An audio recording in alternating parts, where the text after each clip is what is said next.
મોરબી જિલ્લામાં 45 દિવસ દરમિયાન 22 સેવા સેતુ કાર્યક્રમો યોજવાની જિલ્લા કલેક્ટર કેબી ઝવેરીએ જાહેરાત કરી છે। આ સાથે તેઓએ આ દરમિયાન સ્વચ્છતા હી સેવા અંતર્ગત વિવિધ કાર્યક્રમો યોજાશે તેવું પણ જણાવ્યું છે।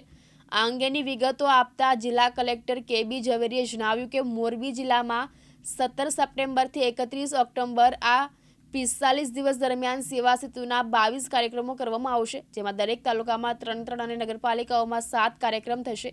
આ સેવા સેતુમાં 13 વિભાગો દ્વારા 55 સેવાઓ સ્થળ પર જ પૂરી પાડવામાં આવશે। દરેક ગામમાં અન્ય 10 થી 12 ગામોનું ક્લસ્ટર બનાવી કાર્યક્રમ યોજવામાં આવશે।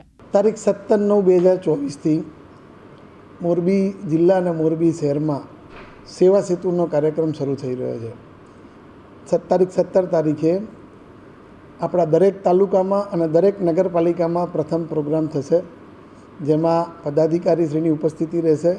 આ સેવા સેતુમાં 13 વિભાગ દ્વારા 55 જેટલી સેવાઓ ઓન ધ સ્પોટ આપવામાં આવશે। આપના મારફતે હું વિનંતી કરીશ કે જે આપણા મોરબી શહેર અને જિલ્લાના નાગરિકો પાસે પ્રધાનમંત્રી જન આરોગ્યનું આયુષ્યમાન કાર્ડ ના હોય તો આપ આ સેવાનો લાભ લેવા માટે સેવા સેતુમાં પધારો અને આપનો આવકનો દાખલો પણ ત્યાં મળી જશે અને આપ ત્યાં અરજી પણ કરી શકશો।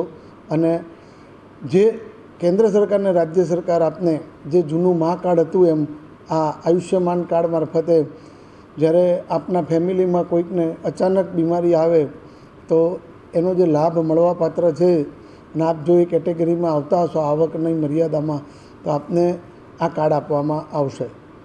આપને આવક જો વાર્ષિક 2,40,000 કરતાં ઓછી હશે તો જે NFSA યોજના હેઠળ જે મફત રાશન આપવાની કેન્દ્ર સરકારની ને રાજ્ય સરકારની જે યોજના છે એનો પણ આપને લાભ આપવામાં આવશે। એને રાશન કાર્ડ લગત આપના કોઈ પ્રશ્ન હશે, આધાર કાર્ડનો પ્રશ્ન હશે, આવકના પ્રમાણપત્રનો કોઈ પ્રશ્ન હશે, 55 જેટલી સેવાઓ આપને ઓન ધ સ્પોટ આપવામાં આવશે।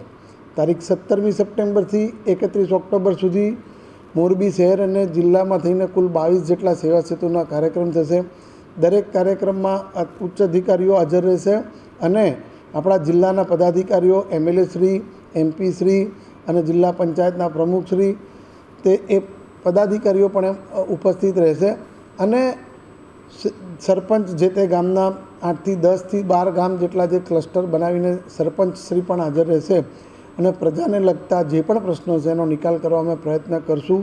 તો આપના મારફત હું વિનંતી કરું છું કે મોરબી શહેર, વાંકાનેર શહેર અને હળવદ અને એ બધા જે મોટા શહેર ગણી શકાય એમાં રહેતા ઘણા લોકો પાસે આયુષ્યમાન કાર્ડ નથી, તો આ સેવા સેતુનો આપ લાભ લો અને સેવા સેતુમાં આવી અને કેન્દ્ર સરકાર જે આપને લાભ આપે છે, રાજ્ય સરકાર જે લાભ આપે છે એ સેવાઓ આપને મળવાપાત્ર હોય તો આપ આયુષ્યમાન કાર્ડ મેળવો।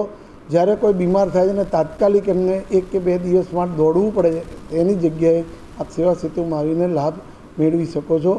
અમારી વહીવટી તંત્રની ટીમ આપની સેવા કરવા તત્પર છે।